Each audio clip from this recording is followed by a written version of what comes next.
ಎರಡು ಮಾತುಗಳನ್ನು ಹಂಚಿಕೊಳ್ಳಬೇಕು ಅಂತ ಹೇಳಿ ಸನ್ಮಾನ್ಯ ಬಹು ಅಬು ನಜಾ ಅಹಮದಾನಿ ಉಸ್ತಾದ್ ಪರ್ಪುಂಜ ಇವರಲ್ಲಿ ಪ್ರೀತಿಪೂರ್ವಕವಾಗಿ ವಿನಂತಿಸಿಕೊಳ್ತಾ ಪೋಡಿಯಂಗೆ ಆಹ್ವಾನಿಸ್ತಾ ಇದ್ದಾರೆ.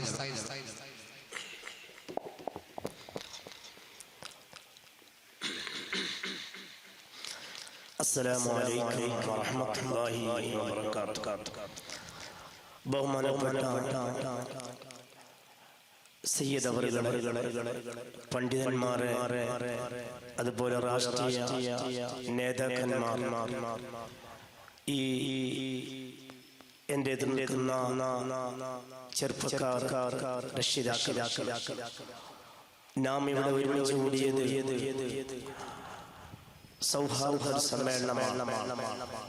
ഇതുവരെ കേട്ടിട്ടില്ലാത്ത ഈ മൈതാനി മൂല അഥവാ ഉപ്പിനടുക്ക എന്ന് പറയുന്ന സ്ഥലത്ത് ഇതുപോലൊരു സൗഹാർദ്ദ സമ്മേളനം ഞാൻ കണ്ടിട്ടില്ല. ഇതൊരു തുടക്കമാണ്. ഇൻഷാ അല്ലാഹ് ഇത് ഖിയാമത്ത് നാൾ വരെ അല്ലാഹു തീർമാറാകട്ടെ. നമ്മളെ ചെറുപ്പക്കാർ അതിന് പ്രോത്സാഹനം കൊടുക്കണം. രക്ഷിതാക്കൾ, നേതാക്കന്മാർ നമ്മളെ ഈ ചെറുപ്പക്കാർക്ക് പ്രോത്സാഹനം കൊടുക്കുമ്പോൾ അവർ വലിയ ഉയർച്ചയിലേക്ക് എത്തിക്കൊണ്ടിരിക്കുകയാണ്. അല്ലാഹു സുബ്ഹാനഹു വ തആല നമ്മുടെ നാട്ടിലെ ചെറുപ്പക്കാർക്ക് ആരോഗ്യം നൽകുമാറാകട്ടെ. അതുപോലെ തന്നെ ഇവിടെ എല്ലാവരും സൗഹാർദ്ദത്തോടു കൂടി മുന്നോട്ട് പോകേണ്ടവരാണ്. നമ്മൾ ചെറുപ്പകാലത്ത് ചെറിയ പ്രായത്തിൽ നമ്മളെ ഒന്നിച്ച് പഠിച്ചവർ, ജാതി മതമില്ലായിരുന്നു. ഇപ്പോഴാണ് പുതിയ ആൾക്കാരുമായിട്ട് ഒന്നും ഒരു ഓർമ്മ പോലും ഇല്ലാത്ത എത്രയോ ആൾക്കാർ എന്തെല്ലാം അക്രമങ്ങളാണ് ചെയ്തുകൊണ്ടിരിക്കുന്നത്. അങ്ങനെ ചെയ്യാൻ പാടില്ല. എന്റെ കൂടെ സ്കൂളിൽ പഠിച്ച ഒരു ചെറുപ്പക്കാരൻ, 2-3 ചെറുപ്പക്കാരൻ്റെ കൂടെ ഉണ്ടായിരുന്നു. ഒന്ന് ആനന്ദ എന്ന് പറയുന്ന ഒരു ചെറുപ്പക്കാരൻ. ഇന്ന് ഒരു ചെറുപ്പക്കാരനാണെങ്കിൽ അന്ന് ചെറിയ കുട്ടികളാണ്, ഒന്നിച്ച് കളിച്ചവരാണ്.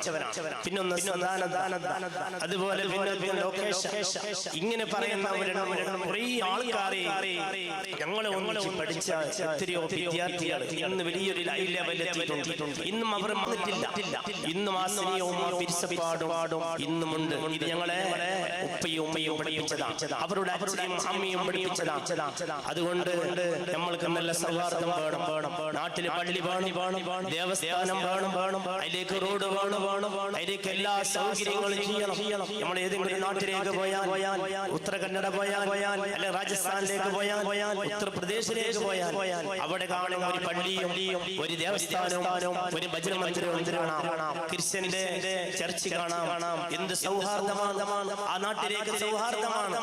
പുറ നാട്ടിൽ നിന്ന് ആൾക്കാർ നാട്ടിലേക്ക് വന്നാൽ അത് സൗഹാർദ്ദമായിട്ട് കാണുന്നുണ്ട്. എന്നാൽ നമ്മളെ നാട്ടിൽ ദേവസ്ഥാനം വേണം, യാത്ര വേണം, അതുപോലെ തന്നെ പള്ളി വേണം, എല്ലാം വേണം. നാട്ടിലെ ചുറ്റുഭാഗത്തുള്ള എത്രയോ ആൾക്കാർ എന്തെല്ലാം അക്രമങ്ങളും ബുദ്ധിമുട്ടുകളും നടത്തിയിട്ടുണ്ടെങ്കിൽ നമ്മൾ ഈ നാട്ടിൽ, ഈ അടുക്ക എന്ന് പറയുന്ന നാട്ടിൽ എന്ത് സൗഹാർദ്ദമാണ്. അൽഹംദുലില്ലാഹ് ഇതുവരെ ഒരു പ്രശ്നം നടന്നിട്ടില്ല. എന്തൊരു സന്തോഷമാണ്. നല്ല റാഹത്താണ്. ഇവിടുത്തെ ഹിന്ദു ചെറുപ്പക്കാർ നല്ലവരാണ്. ഇവിടുത്തെ ഹിന്ദുക്കൾ നല്ലവരാണ്. അതുകൊണ്ട് അവരോട് നല്ല സ്നേഹവും പിരിസപ്പാടും. മുന്നോട്ട് നമ്മൾക്ക് ഒന്നിച്ചു പോകാൻ അടുത്ത കൊല്ലം നമ്മളെ ഹിന്ദുക്കളായ ചെറുപ്പക്കാരെ കൂട്ടിയിട്ട് ഇതിനേക്കാളും വലിയ ഉഷാർ നടത്താൻ അല്ലാഹു തആല തൗഫീഖ് നൽകുമാറാകട്ടെ. നമ്മളെ മജ്‌ലിസ് അധ്യക്ഷൻ അല്ലാഹു നല്ലൊരു മനുഷ്യനാണ്. എവിടെ കണ്ടാലും ചിരിക്കുന്ന ഒരു മനുഷ്യൻ. എപ്പോഴും ഏറെ കണ്ടാലും ഒരു ദേശത്തിന്റെ സ്വഭാവമില്ല. ഷോപ്പിലേക്ക് പോയാൽ നല്ലൊരു തായ്മയോട് സംസാരിക്കുന്ന ഒരു വ്യക്തിത്വമാണ്. അതുപോലത്തെ ജനങ്ങൾ നമ്മൾക്ക് വേണം. ഇൻഷാ അല്ലാഹ് അതുപോലെ തന്നെ നമ്മളെ ഗ്രാമപഞ്ചായത്ത് നല്ലൊരു പഞ്ചായത്താണ്. പോകുമ്പോൾ റെസ്പെക്റ്റാണ്, നല്ല റെസ്പെക്ട് തരുന്നുണ്ട്. അതുകൊണ്ട് അങ്ങനെ നമ്മളെ പഞ്ചായത്ത് മുന്നോട്ട് പോകണം. അവർക്ക് നേതാക്കന്മാർ നടത്തുന്ന നേതാക്കന്മാർക്ക് ആരോഗ്യം ആഫിയത്ത് കൊടുക്കണം. അതുപോലെ തന്നെ നമ്മളെ MLA വരുന്നുണ്ട്. ഇൻഷാ അല്ലാഹ് നല്ലൊരു MLA ആണ് കിട്ടിയത്. കാരണം നമുക്ക് പാർട്ടിയല്ല നോക്കേണ്ടത്, നമുക്ക് മനുഷ്യനെയാണ് നോക്കേണ്ടത്. 26-ാം തീയതി നടക്കുന്ന ഇലക്ഷൻ നല്ലൊരു ഇലക്ഷൻ ആയിരിക്കണം. ഏത് ജാതിക്കാരായാലും ഏത് പാർട്ടി ആയാലും പാർട്ടിയല്ല നോക്കേണ്ടത്, നമ്മളെ മനുഷ്യത്വമാണ്. മനുഷ്യനാണ്.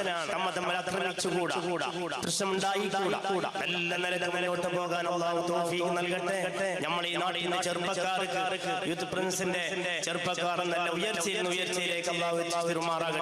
വരുന്ന ആഫത്ത്, മുസീബത്ത്, അപകടങ്ങൾ, ആക്സിഡന്റ്, രോഗങ്ങളെ തൊട്ട് അല്ലാഹു അവരെയും നമ്മളെയും അല്ലാഹു കാത്തു സലാമത്താക്കി തരുമാറാകട്ടെ. എല്ലാവിധ ആശംസകൾ നേർന്നുകൊണ്ട് ഞാൻ നിർത്തുന്നു. വാഖിറു ദഅവാനാ അനിൽ ഹംദുലില്ലാഹി റബ്ബിൽ ആലമീൻ. അസ്സലാമു അലൈക്കും വറഹ്മത്തുള്ളാഹി. ജയ് ഹിന്ദ്, ജയ് Karnataka. Olden days are the golden days. ಹಳೆಯ ದಿವಸಗಳು ಖಂಡಿತ ಅವಿಸ್ಮರಣೀಯವಾದ ದಿವಸಗಳು. ತಮ್ಮ ಬಾಲ್ಯದ ಕ್ಷಣಗಳನ್ನ ಒಟ್ಟಾಗಿ ಹಿಂದೂ ಮುಸಲ್ಮಾನ್ ಸೌಹಾರ್ದತೆಯನ್ನ ಬೆಳೆದಂತಹ ಆ ಬಾಲ್ಯದ ದಿವಸಗಳನ್ನ ನೆನಪಿಸಿಕೊಡುತ್ತಾ, ಸೌಹಾರ್ದತೆ ಅಂದರೆ ಏನು, ಸೌಹಾರ್ದತೆಯನ್ನ ಒಂದು ಊರಿಗೆ ಯಾವ ರೀತಿ ಕಟ್ಟಿ ಬೆಳೆಸಬೇಕು ಅನ್ನುವ ಅರ್ಥಪೂರ್ಣ ಮಾತುಗಳನ್ನ ಜೊತೆ ಹಂಚಿಕೊಂಡಂತಹ ಸನ್ಮಾನ್ಯ ಅಬು ನಜರ್ ಹಮದಾನಿ ಉಸ್ತಾದ್ ಪರ್ಪುಂಜ ಇವರಿಗೆ ತುಂಬ ಹೃದಯದ ಧನ್ಯವಾದವನ್ನ ಸಮರ್ಪಿಸ್ತಾ ಇದ್ದೇವೆ.